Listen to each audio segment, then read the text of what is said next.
I've been flipped. You have to convince me. I've been disproven on things before, and I've flipped my positions. So like I'm not averse to like changing my mind if I hear a better argument. I flipped on abortion for 2 years, and I was pro-choice. And then you flipped back. And then I flipped back because I realized my argument was stupid. It's not easy. Okay. Pro-life. Yeah. Okay, talking about Israel. I'll talk about anything you want to, but you seem to want to talk about Israel. Yep. Okay. Let's talk about Israel. All right. What?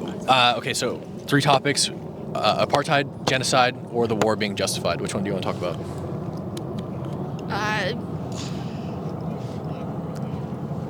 I'll do any of them. I mean, You pick. Whichever one you think you can argue the best. Apartheid. Okay. Let's argue apartheid. Why do you think Israel's an apartheid state? Because Palestinians are given a different set of rights to Israelis. Okay. I agree with you.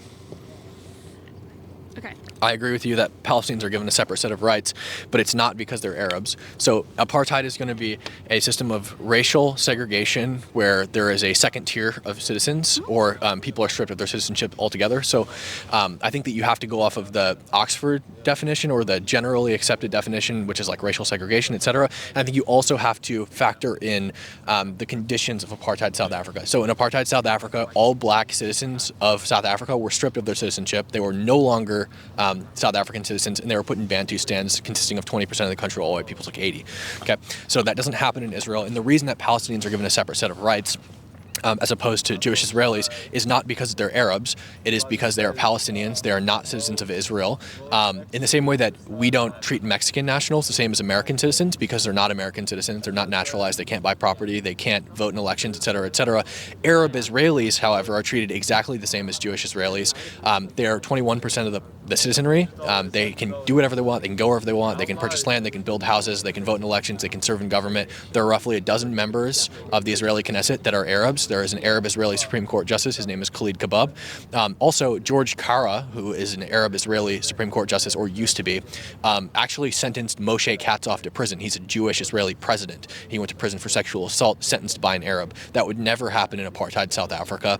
And I think that you have to have a pretty big similarity between South Africa and whatever country you're talking about to call it apartheid, because apartheid wasn't a name that we gave South Africa after apartheid, like the Holocaust, for example. The Germans didn't call it the Holocaust. We called it the Holocaust after.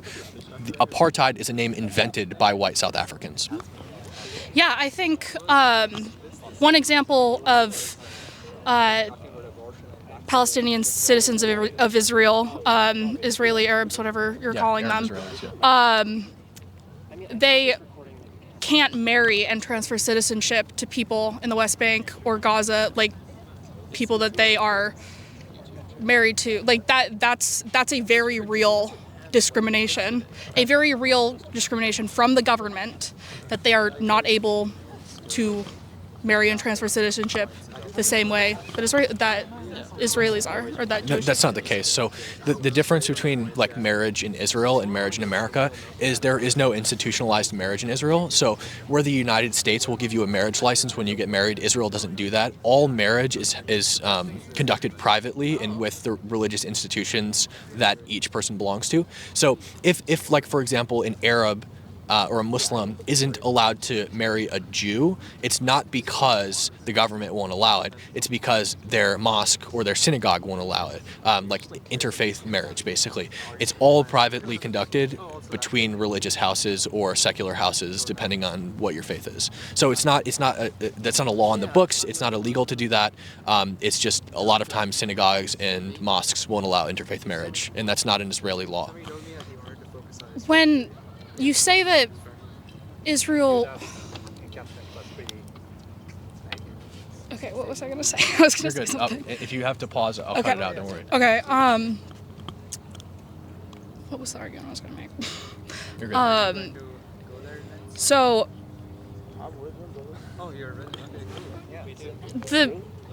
They've made it, like, the Israeli government, like Benjamin Netanyahu, has made it very clear that, like, they have a deep concern about like the demographics of Israel.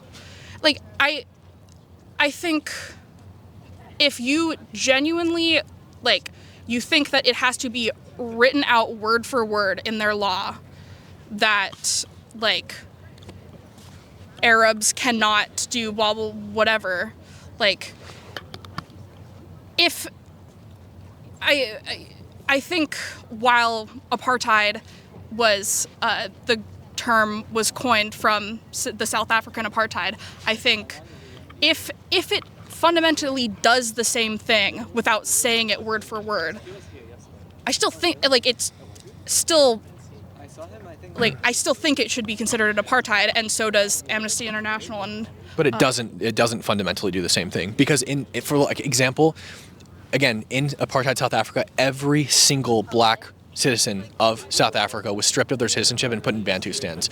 21% of Israel's population are full rights-bearing Arab citizens that can do whatever they want in Israel. They have roughly a dozen members of their parliament that are Arabs. They have an Arab Supreme Court justice. They have had another Arab Supreme Court justice who sentenced a Jewish president to prison. That would have never happened in apartheid South Africa in a million years without the government collapsing. It would have never happened. So I think to call Israel an apartheid is far-fetched, considering I don't even believe they have racial discrimination, but apartheid is more than racial discrimination. If you think that Israel does have racial discrimination that's not necessarily baked into and outlined in their laws, I'd love to hear in what way you think they discriminate against Israel, but I would probably disagree. Yeah, I think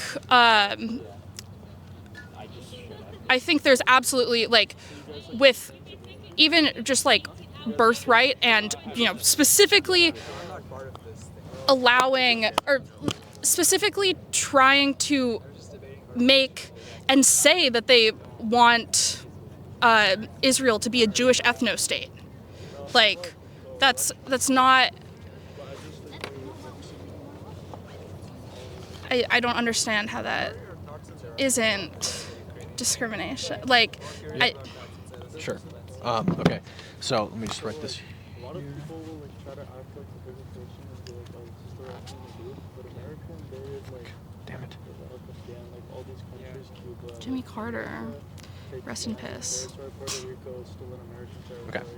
So the definition of an ethno-state is a country or political unit that is dominated by a single ethnic group or run in their interests. I don't think that Israel is an ethno-state, considering they allow so many Arabs into their government. On top of that, you talked about the birthright. Do you know what birthright is born out of? I'm not gonna lie, I don't know the entirety of, like, I don't know the entirety of the system of birthright. So Israel was established in 1948. This was 3 years after World War Yes, II concluded, and it didn't establish because of World War II. They had been moving there since the 1850s. Yes. But the reason that the birthright established was because of the Nuremberg Law. It's based on the Nuremberg laws. So basically, in Germany during the Holocaust, Germany said that if you have a Jewish grandparent, just one Jewish grandparent, you are Jewish and we will kill you. So Israel decided, Ben-Gurion, when the country was established and he became prime minister, he said, if you were Jewish enough to be killed by the Nazis, even though we don't consider you Jewish because you have to have a Jewish mother to be Jewish, in their view, you are Jewish enough to live in Israel, and thus the birthright was established based on the Nuremberg laws. Yeah, I think that is absolutely a great, I think taking in refugees and, like, people that were being victimized by the Holocaust is the right thing to do. I think there's a deeper, like, going all the way back to the 1850s, the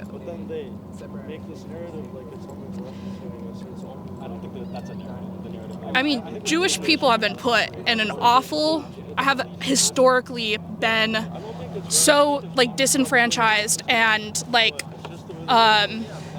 taken, like, a lot of the arguments for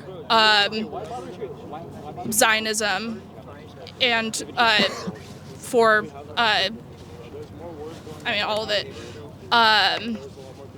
is because they were taken, or that they were kicked out of land like 2,000 years ago by the Roman Empire, and that's awful. Like, and there's absolutely, like, so much deeply entrenched anti-Semitism in this world, and How would you improve? America dominates the whole world? Ben Gurion, taking in So how would you solve Jewish people victimized by the Holocaust is a good thing. Is like, Well, not just people who were victimized by the Holocaust, just anyone who had a Jewish grandparent. okay, yeah, and I think the issue of the then disenfranchisement of the Arabs that have historically lived on in the land that is considered Palestine, or was in like the 1800s under Ottoman rule, were back in the late 1800s. They were under, they were at the whim of pretty much of the Ottoman Empire, and when the Ottoman Empire was trying to reform, they started allowing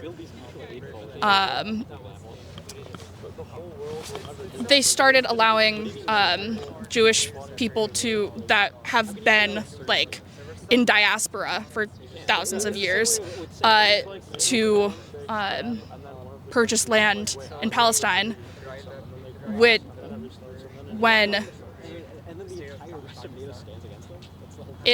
starting then, the Arabs in that land they had a completely different system of governance at that point. You're talking about post-Ottoman or during Ottoman? During Ottoman. I'm saying also pre-Ottoman. And pre-Ottoman's back pretty far. You're going to go back 15, 16. No, you're right. During Ottoman rule, the Palestinian land, the Palestinian people didn't have, they weren't connected with the West, or the people that were globalizing and colonizing, and they didn't have, they weren't trading with these large, wealthy The Ottomans were trading. Yeah, but the people, the people of Palestine. They were farmers, yeah. Yeah, we're mostly farmers in little villages, and so it goes all the way back to the Ottoman Empire allowing people that were under a completely different that were operating on a completely different economic system to buy land and make it so that the Arabs in Palestine couldn't afford taxes and were their hand was forced. Well, that's not even true. What happened when Jews moved to Ottoman-controlled Palestine was they settled swamps, areas that Arabs didn't want largely, with the exception of Tel Aviv, which was a suburb of Jaffa. Most of the land that they cultivated was swampland that was rife with disease, and it was really hard to cultivate. But they cultivated it, and they did it damn well. It was largely collective kibbutzim that they cultivated, and they created their own society, sort of separate from the Arab societies. And I think it's important also to evaluate what the Arab cultures and systems were in the region prior to 48. So what you had the Ayan, which were the elite wealthy families that ran the cities Jaffa, Jerusalem, et cetera. They were people like the Khalidis, the Husseinis, et cetera, who would later go on to lead the civil war. And then you had, you really only had a couple dozen Arab towns and cities, and then you had about 100 Arab villages. The people in the villages were largely illiterate. They didn't care about politics. They cared about their tribe, their village, and their family. They cared about their families, their tribe, and their village in that order, and they didn't care about national politics at all. They viewed national politics as a sophisticated plaything of the people in the big cities like the Husseinis and the Khalidis. these people could care less what's going on around them as long as they were still able to cultivate their farms, which they would have been able to do under Israel. And then you had the 36 revolts as a result of the Peel Commission, where Arabs revolted, led by the Ion, and they were convinced that the British were bad, blah, blah, blah, whatever. We didn't want the Jews here. At this time, this is around the time that Amin al-Husseini, who was the Grand Mufti of Jerusalem, actually fled the region because he was a terrorist and he was under a British arrest warrant. He went to Germany. First, he fled to fascist Italy. Then he went to Germany. He met Adolf Hitler. He met Heinrich Himmler on multiple occasions, became a member of the SS, and recruited Muslims in the Balkans to fight for the SS, which is fucking insane. And then after the war, he came back to Israel and he galvanized those illiterate farmers in the villages who didn't care about national politics, convinced them the Jews were evil, and they waged war against the Jews, which started the Civil War, which led up into the second phase of the 1948 war, where Jordan, Iraq, Egypt, Syria, and Lebanon entered. Yeah, I absolutely think, the people in power, like the Arab Palestinians that were in power, that were, like, they also weren't being moral. Like, I also don't think, like, I think fundamentally it's, I don't know, like, I go back to, like, historical context to say that, like, regardless of if it was an Arab in power or not that led to, like, these Palestinian villagers being removed from their land, Well, they weren't actually removed from their land. Like, the majority of New Age historians, the ones that have access to, like, the archives, and they review classified materials from both sides to determine what actually happened, like, specifically in 48, agree that the majority of people, you hear this Nakba, 700,000 people were forcefully evicted from their homes in 48 all the time. It's not true. The majority of that 700,000 left of their own volition because there was a war happening. A lot of them thought, we'll leave right now and come back when the Arabs win, which they thought would happen, and it didn't happen. Another thing, too, is a lot of people had recently immigrated from Iraq. They were from Fallujah, and when the war started, they just went back to Fallujah. A lot of people never even left the country, the borders that would soon become Israel. So, like, a lot of people in urban areas left, and they fled to rural areas because there was less fighting there. A lot of people went to Jordan. A lot of people went north, but the majority of them fled of their own volition, and it wasn't 700,000.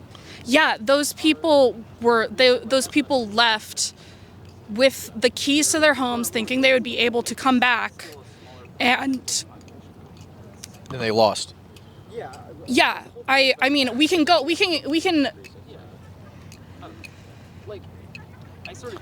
the Jews didn't want them to leave either. Like, I think it was the mayor of Haifa literally begged on his knees. It was a member of the Jewish agency begged to the mayor of Haifa, who I believe was an Arab at the time, to not tell his people to leave, but he did so anyway. So, like, they didn't want them to leave because all of these people are going to, in their view, if you read, like, Theodor Herzl's A Jewish State, he thought that all of the Arabs would help them build Israel because at this time it was so underdeveloped that they thought the economic expansion and advancement of the region would be beneficial to Arabs, and they would see that, and they would help Israel build up the state, and the Arabs would be allowed to live there too. And so they wanted the Arabs to stay, but a lot of them chose to leave. And the Arabs did not want that economic expansion. Well, most of them didn't care. Most of them didn't care except, like, the vindictive Khalidis and Husseinis. Yeah, well, but who wanted power. But I mean, Jews. Theodor Herzl was writing this, like, back when, like, yeah, these villages just wanted to. That was true until 48. They literally didn't care about politics. They just. Yeah, and then they were convinced by vindictive Husseini who worked for the Nazi SS. Yeah, I don't think that guy was good either. Like, I don't think that takes away, like, the imperialist and, like, just, like, political powers and, you know, the Arabs that found themselves in power. Like, I don't think the fact that, like, Husseini was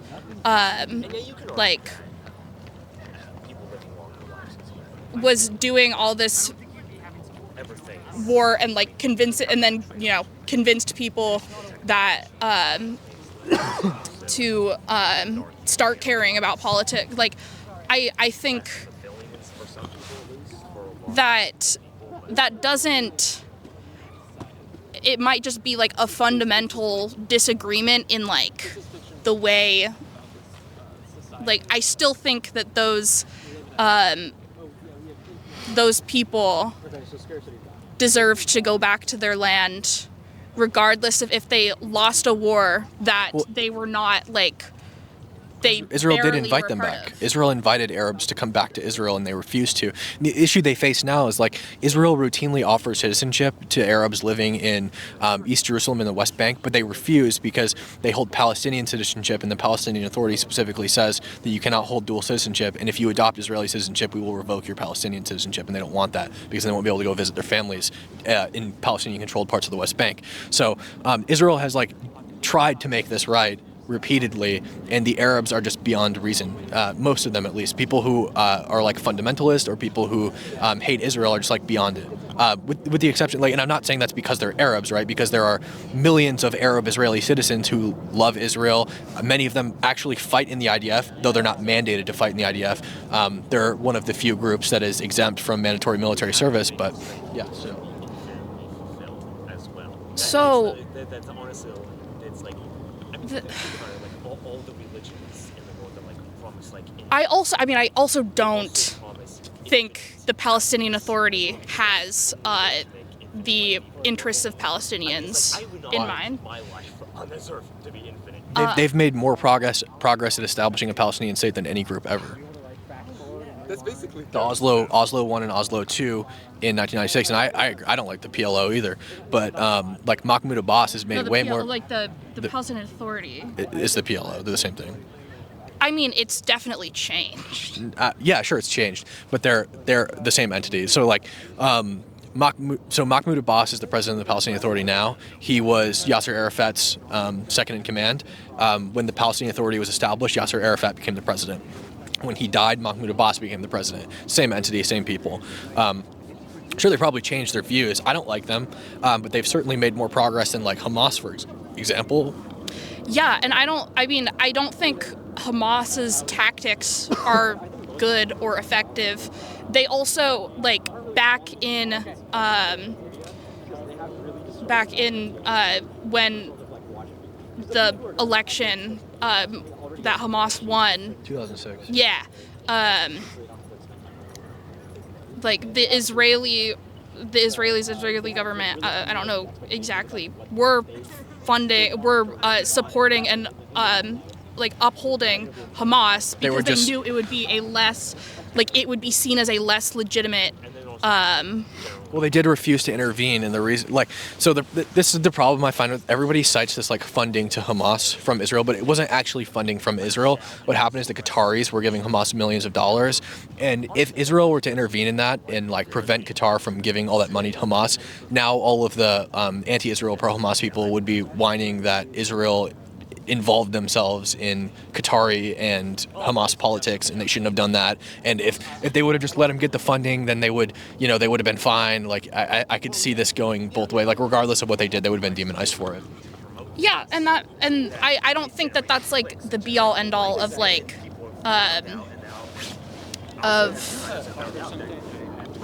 Sure. I can here. Just take a picture of that. Sure. I don't have a card. You play hockey? I did. You did? Yeah. Nice. A grad student. Nice. Oh yeah. Take care. You too. I don't think for a long time that Palestinians have been in a position where they have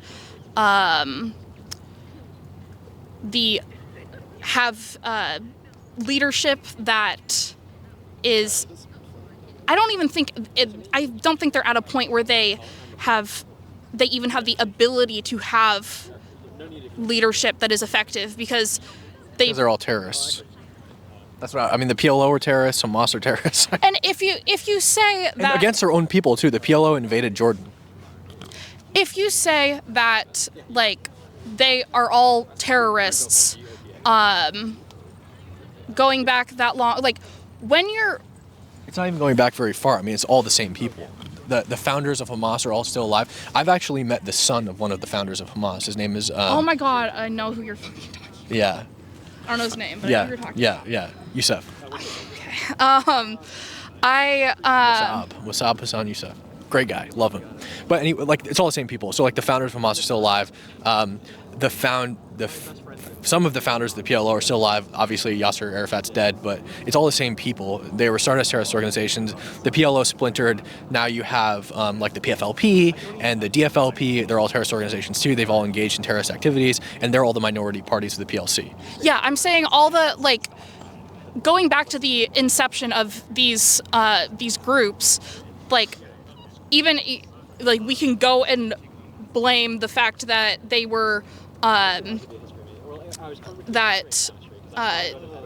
they lost this war, that like they and didn't have, were just like stuck in positions where they didn't have the freedoms that they wanted in their land, that they thought that they deserved. And well, Israel offered them all of that freedom. Like, as soon as Israel's established, all the Arabs inside of Israel became citizens, and they're full right-bearing citizens. They got invited into the Knesset, their parliament, and they have full rights to this day. They're at least their offspring, because most of them are dead. you say that, I mean, okay, so they have the people, like, what, that Palestinian citizens of Israel. Not Palestinian citizens, Arab citizens. Palestinian is not a race. It's a nationality. You can't hold both at the same time. So you can either be a Palestinian or you can be an Israeli. You can't be both, because the Palestinian Authority revokes Palestinian citizenship if you become an Israeli. Yeah, and there's a difference between, like, political designation of, like, nationality and race, and, like, an ethnicity and a nationality that has been formed on the basis of a group of people with, like, similar identity, being, like, having historically been Arabs living in the land of Palestine. But they're not Palestinians, because Palestine as an entity, as a semi-state, has only existed since 1996. So if you were never a Palestinian citizen of the Palestinian Authority that was established in 1996, you're not a Palestinian, you're just an Arab. And specifically, if you have Israeli citizenship, you're an Arab Israeli. You're not an Arab Palestinian. There's no such thing. Yeah, sure, that's the like political designation. No, it's a physical designation, because Palestinian is not an ethnicity. It's not a race. It absolutely, like, I just don't think you, like, think that a group, like, what's the definition of an ethnicity, a nationality then? Like, you don't think it's a group of people who are closely genetically tied to their genetic heritage. So, like, if you took the cells of an Arab Israeli and you took the cells of an Arab Palestinian, they're going to be identical. Like, there's going to be no differentiation between them, because they're the same groups. So, like, a lot of them are related because they're the same people. So, like, that's why it's not an ethnicity. It's a nationality, because you belong to different countries, not different groups of people. Yeah, the Jewish people that have been living in Palestinian land are technically Arab. They're not Arab. I mean, you can like splice it any way you want, and yes, absolutely, like, Judaism is an ethno-religion, so Jewish people are ethnically Jewish. Yeah, and they, even if they lived in the Middle East their entire lineage. So, like, if you lived in the Middle East, like, let's say you're from Syria but you're a Jew and your family's lived in Syria since the diaspora, you're still ethnically a Jew. Like, you're a Mizrahi Jew. You're not an Arab Jew. There's no such thing. So you're still saying, I mean, yeah, there's never been a designation that's called anyone that, but you're saying that simultaneously that, like, Arab people historically living in Palestine have, like, nearly identical genetics to the Jewish people. No. They have nearly identical genetics to Palestinian Arabs. So Arab Israelis will have the same DNA as Arab Palestinians, and they'll also have the same DNA as Jordanians, because they're all the same people. None of them are different. They're all just Arabs who live in this small little region of the world. They're ethnically identical. They belong to the same racial group. They belong to the same ethnic group, but they're called different things because of their nationality. You wouldn't call a Jordanian, despite the fact that Jordan used to be part of the British Mandate of Palestine, you wouldn't call a Jordanian Palestinian because Palestinian is a nation, not an ethnicity. Those Jordanians, despite being genetically identical to the Palestinians, are Arabs. They're not Palestinians. In the same way that you can't have an Arab Israeli Palestinian because you can't belong to two nations, especially when the Palestinian Authority literally says, you become an Israeli citizen, we will revoke. Don't touch my, if you touch my camera, dude, we're gonna have a big problem. Stay away from my shit, dude. Take your skirt and run that way. Yes, really. Yeah. I didn't touch it. I just put an L in. Hello. I think we were just in there. Do a little boogie. Do a little boogie. You gotta have like a QR code for your YouTube channel. We don't have Yeah, we don't know what you Yeah, I think we're probably close to wrapping up. It's getting too dark to film. Yeah, So what's your YouTube I can just search this. I'm on all platforms. I post the long form on YouTube, short form on TikTok. Take a picture of it if you want. TikTok and Instagram. So I have like about maybe 1.25 million collective followers on all platforms. YouTube is probably my weakest. I'm trying to grow it. That's what I'm out here doing. Instagram is one of my strongest. TikTok, I've got about 700K. So that's where you can find me. Sorry, my hands are numb. You're good. Did you get it, man? Yeah. Okay. And I'll be here tomorrow too if anybody wants to come and debate. Do you want to do closing real quick? Sorry, we kind of got derailed by this guy. We can do whatever. I don't know what you're. It's kind of like too dark to film. If you want to just like talk person to person.